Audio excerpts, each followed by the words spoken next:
We're talking about the legendary Bernie Mac, a man whose laugh could fill a room, whose honesty cut through the noise, and whose passing still leaves questions hanging in the air. So stay tuned till the very end, because the way other comedians have started speaking up about what really went down behind the scenes will make you see Hollywood in a whole new light. Bernie Mac wasn't just a comedian. He was a force. From the very first moment he stepped on stage, people knew he wasn't like anyone else. His voice had power, his words had truth, and his humor it came from real life, pain and survival. Born and raised in Chicago, Bernie came up the hard way. He worked regular jobs, hustled to provide for his family, and still chased his dream of making people laugh. Before the bright lights of fame, he was out there grinding, cleaning floors, cooking, moving furniture, whatever it took to keep his family fed while building his legacy. And even when the world tried to count him out, Bernie kept going, because deep down, he knew he had something the world needed to hear. But behind all that laughter, Bernie carried pain. He grew up dealing with heartbreak most people couldn't imagine. He lost his mother, his brother, and his father early in life, and those moments shaped him forever. In an old interview with Howard Stern, Bernie talked about a day that would stay with him forever. He was a kid, full of excitement, running home to tell his mom about hitting a home run at a baseball game. But when he walked in the house, what he saw froze him in place. His mother was sick. She had just gone through a mastectomy, fighting breast cancer, and Bernie, just a boy, stood there confused and terrified. His mom told him to close the door, trying to protect him from the truth. That moment broke him inside, but also built the man he became, a man who understood pain but refused to let it define him. And maybe that's what made Bernie's comedy hit so differently. He wasn't just telling jokes, he was telling stories. He was showing people that you could laugh through pain,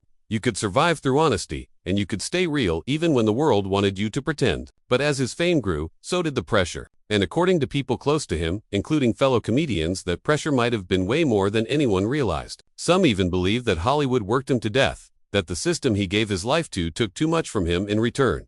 Before Bernie became a household name, he had to fight to even be seen. His big break came in 1992 when he hit the stage on HBO's Def Comedy Jam. That night, the crowd was rowdy, booing other comedians. But Bernie walked out, looked straight into the lights, and said, "I ain't scared of you." And from that moment, everything changed. That one performance put Bernie on the map. He became a legend in one night, proving that authenticity beats everything else. His act was raw, fearless, and full of truth. He didn't play it safe, and that's why people loved him. But, as we'll see later in this story, that same fearlessness might have also made him a target in an industry that doesn't like people who can't be controlled. As Bernie's fame rose, Hollywood came calling. Movies, shows, talk shows, everybody wanted him. He was in films like House Party 3, Friday, and The Players Club. And every time he showed up on screen, he stole the scene. But it was his role in the original Kings of Comedy in 2000 that truly cemented his status as one of the greatest, alongside Steve Harvey, Cedric the Entertainer, and D.L. Hughley. Bernie Mac proved he could hold his own with the best of them. Directed by Spike Lee, the movie became a classic, and fans couldn't get enough of Bernie's no-nonsense style. But while the audience was laughing, tension was brewing behind the scenes. Tension that some say followed Bernie right up until his last days. Now, a lot of people don't know this, but after the Kings of Comedy, Bernie should have been on top of the world. The man was the closer, the one who brought down the house every night. But while his castmates like Steve Harvey and D.L. Hughley started getting TV deals and radio shows, Bernie was being left behind. Even Chris Rock said he tried to pitch a show with Bernie, but networks didn't want him. Why? Bernie himself once said, "I ain't got no television show." Why? Because you scared of me? And that line right there, that sums up a lot of what was happening. He wasn't playing the Hollywood game, and that scared people. Eventually, Larry Wilmore, a writer who had worked on the PG, saw Bernie's potential and decided to create a show just for him, The Bernie Mac Show. It was inspired by Bernie's real-life stand-up story about raising his sister's kids while she battled addiction. Fox loved the idea, and in 2001, the show hit TV screens everywhere. It was a hit, funny, heartfelt, and real. Bernie's character was raw and honest, and audiences connected with it instantly. The show pulled in nearly 10 million viewers, won a Peabody Award, and even earned Bernie Emmy and Golden Globe nominations. But behind that success, the same problems that had haunted Bernie his whole life were still there. Pressure, stress, and the sense that he had to keep proving himself. Larry Wilmore later revealed that Fox kept interfering with the creative process, constantly sending notes and trying to water down the show's authenticity. They didn't like when Bernie spanked his TV nephew Jordan in the pilot, saying it was too harsh. Larry told them straight, "Sorry, white people, but black people spanked their kids." But soon, that tension between Bernie, Larry, and the network got out of hand. Fox started dividing them, and eventually, Wilmore was fired halfway through the second season. Bernie didn't want it that way, but by then, it was too late. The relationship was damaged, and the stress of keeping the show alive started weighing on Bernie. Even though the Bernie Mac show went on for 5 seasons and brought Bernie for NAACP Image Awards for Best Actor, things behind the curtain were rough. The network kept moving the time slot from Wednesdays to Sundays to Fridays, and the audience started dropping off. But Bernie didn't quit. He kept going, even as his body started showing signs that he needed to rest. During the filming of Ocean's 11, Reginald Ballard, who worked with Bernie, said that Bernie was exhausted. They worked him to death, Ballard recalled. He was doing Ocean's 11 and other movies back to back, running himself thin. Bernie was even taking oxygen between scenes just to keep going. And it wasn't just the workload. Bernie was dealing with a serious health condition, sarcoidosis, a disease that causes inflammation in the lungs. It made it hard for him to breathe, but being the fighter he was, he didn't let it stop him. Still, those close to him say he was pushed too far. Hollywood didn't care that he was sick. They cared about deadlines, appearances, and money. And that kind of pressure, over time, can destroy even the strongest person. Stay with me, because this story only gets deeper from here. You're going to hear what Dave Chappelle, Cedric the Entertainer, and even people close to Bernie had to say about the dark side of the business. We're about to uncover the moments that made comedians speak out and what they believe really happened to Bernie Mac. Don't go anywhere. This next part will make you look at Hollywood completely differently. Now y'all, before we jump deeper into what really had comedians speaking out, we gotta pause and look at what was happening in Bernie's world as he got sicker, because the way things unfolded near the end of his life doesn't sit right with a lot of people. Friends, co-stars, and even fans started noticing something wasn't adding up. See, Bernie wasn't just tired. He wasn't just overworked. He was breaking down, and even when his body was screaming for rest, Hollywood kept calling. And Bernie, being the man he was, kept showing up. By the mid-2000s, Bernie's schedule was nonstop. Between the Bernie Mac show, major films like Guess Who, Mr. 3000, Ocean's 12, and Pride, plus stand-up tours, appearances, and interviews, the man barely had time to breathe.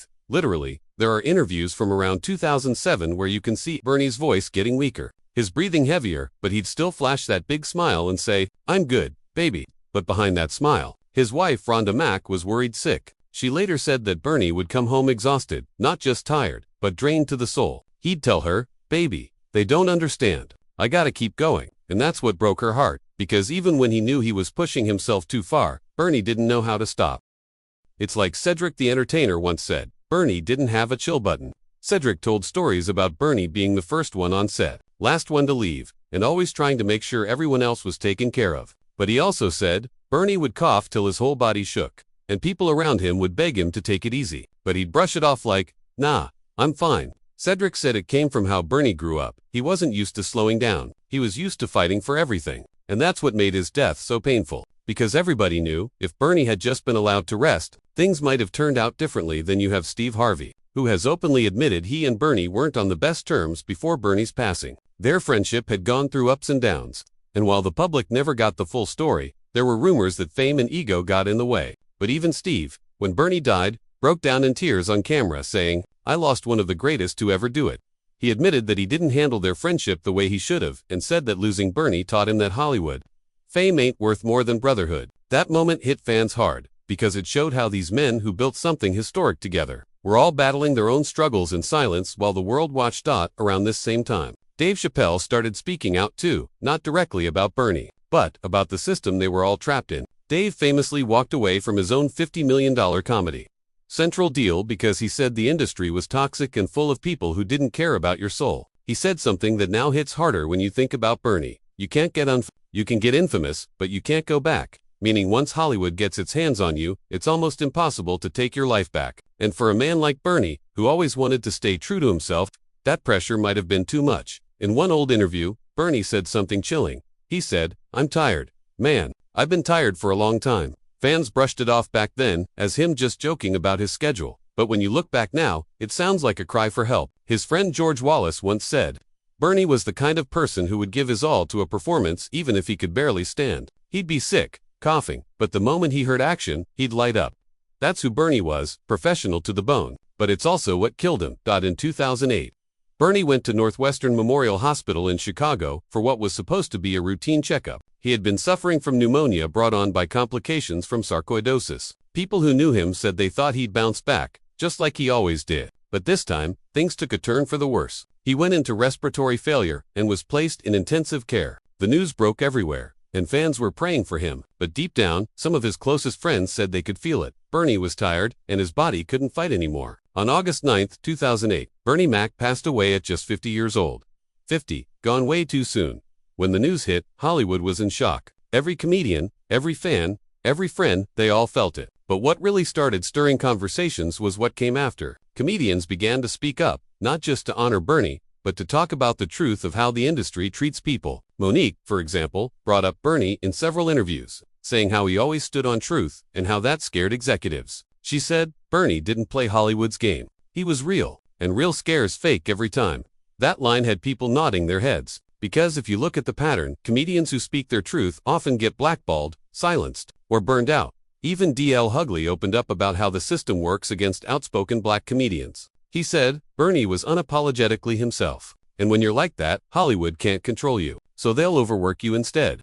That statement hit home because a lot of people believe Bernie was being run into the ground by an industry that didn't care about his health, they cared about the bottom line. And it's not hard to believe. You see it happen all the time. Stars get pushed past their limits, and when they fall, the machine just moves on to the next one.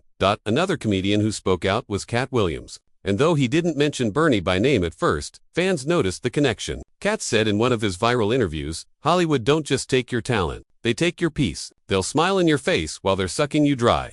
And a lot of people online started connecting dots, saying that what happened to Katt, to Dave, and to Bernie all fit the same pattern. All of them were outspoken, fearless, and not afraid to call out hypocrisy. And all of them, at some point, found themselves at odds with the system. Now, here's where things get even deeper. Around the time of Bernie's passing, there were quiet whispers about how certain projects he was working on might have been connected to his exhaustion. Some people pointed to the fact that Bernie had been filming Soul Men with Samuel L. Jackson while battling pneumonia. According to crew members, Bernie was coughing between takes, but he refused to stop working. Samuel later said he was sick, but you'd never know it from his energy. He gave everything, but that everything might have been the last of what he had left. And then came the controversy, because after Bernie died, certain reports started surfacing that didn't sit right with fans. First, there were mixed stories about what actually caused his death. The hospital said it was complications from pneumonia, but others suggested his immune system had been weakened by overwork and stress. His wife Rhonda later told People magazine that Bernie had been battling pain quietly for years. He didn't want people to worry, she said. He didn't want to seem weak. But that strength, that pride, that old-school toughness, that's what cost him his life. What really touched fans, though, was how many of Bernie's fellow comedians broke down publicly. Chris Rock called Bernie the most naturally funny man to ever walk the planet. Jamie Foxx said, Bernie made us feel seen. He made us feel like our stories mattered. But the rawest reaction came from Cedric, who broke down on stage during a tribute, saying, Bernie was the truth, and Hollywood wasn't ready for that truth. That moment went viral, because it summed up what everyone was thinking. Bernie wasn't just another entertainer. He was a mirror. He showed the world who we are, flaws and all. And the world didn't always like what it saw. And that's when comedians like Paul Mooney, another legend who never bit his tongue, started saying the quiet part out loud. Mooney said, Hollywood doesn't care about you. They'll kill your soul for a laugh. He used Bernie's death as an example of how the business will drain the life out of geniuses, and then mourn them after the fact. It's a cycle: praise, pressure, burnout, death, repeat. And the sad part, the cycle never stops. What's eerie is that a few months before Bernie passed, he did an interview where he said, I'm at peace with my life. I've done what I was supposed to do. Almost like he knew his time was running out. He talked about how he wanted to retire soon, spend more time with his family, and maybe produce more instead of performing. But Hollywood wouldn't let him slow down. Contracts, commitments, expectations, all of it kept him locked in the grind. And that's what hurts the most, because Bernie had finally reached the point where he could have just lived. He had made it through poverty, racism, and rejection. He had built a name from nothing. But before he could enjoy the peace he earned, he was gone.